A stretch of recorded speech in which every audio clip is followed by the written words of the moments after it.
19 मार्च को जिस वक्त इलाहाबाद हाईकोर्ट में राहुल गांधी की ब्रिटिश नागरिकता के मामले को लेकर सुनवाई हो रही थी, तो तब केंद्र सरकार की ओर से फॉरेन डिवीजन, सिटीजनशिप विंग और होम मिनिस्ट्री के अधिकारी पहुंचे थे और उन्हें कोर्ट के फरमान पर बुलाया गया था।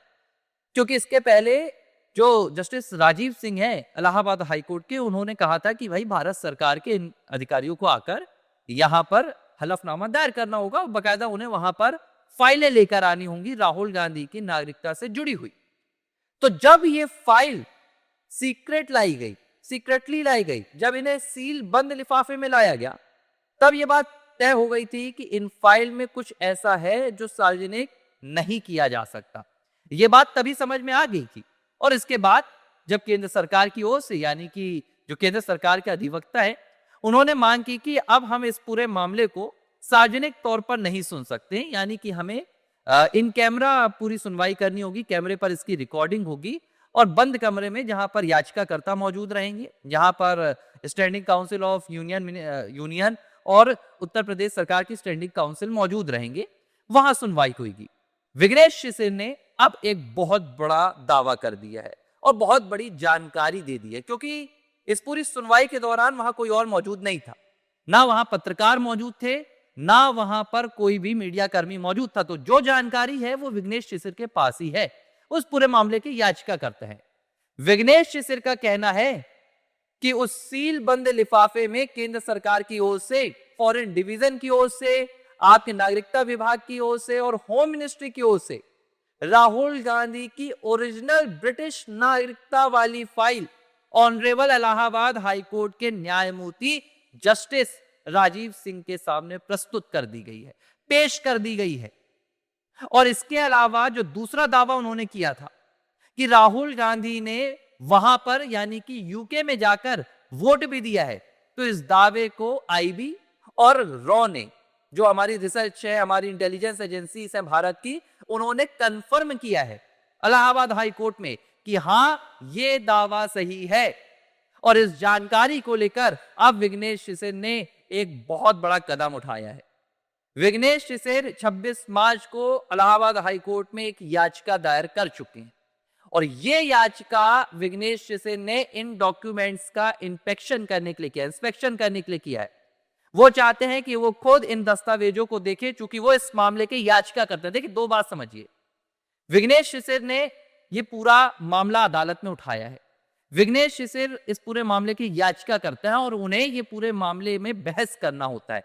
उन्हें साबित करना है कि राहुल गांधी कैसे ब्रिटिश नागरिक हैं, कैसे वो भारत के साथ धोखा कर रहे हैं, तो उन्हें हर डॉक्यूमेंट दिखाया जाना जरूरी है।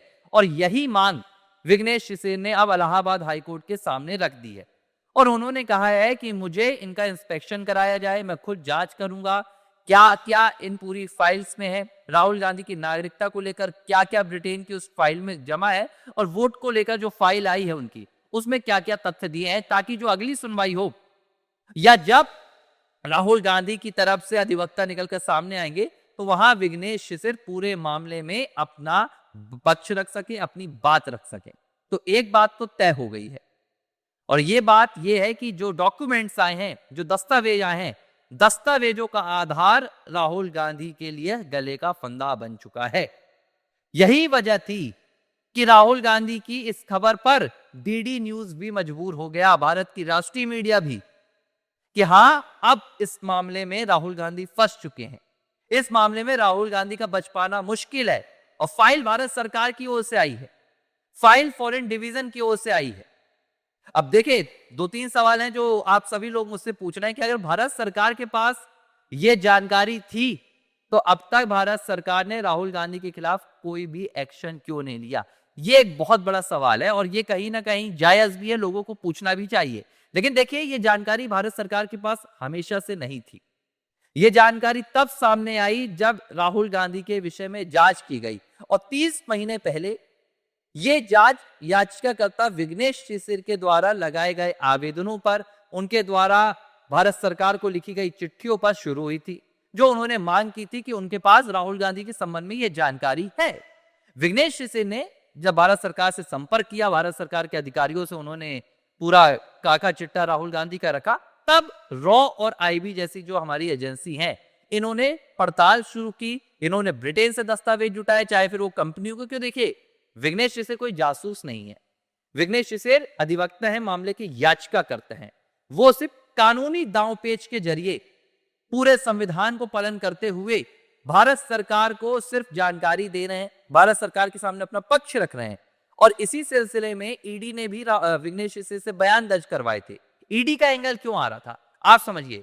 और सितंबर में यह हुआ था, लंबे समय से अंदर ही अंदर जो आईबी है, जो रॉ है, वो लगातार राहुल गांधी के मामले में जानकारी इकट्ठा कर रही थी और इंतजार कर रही थी। देखो ये एजेंसीज होती हैं, इनके पास जानकारी रहती है, आप कैसे इसका इस्तेमाल कर सकते हैं, ये विघ्नेश शिशिर को पता था।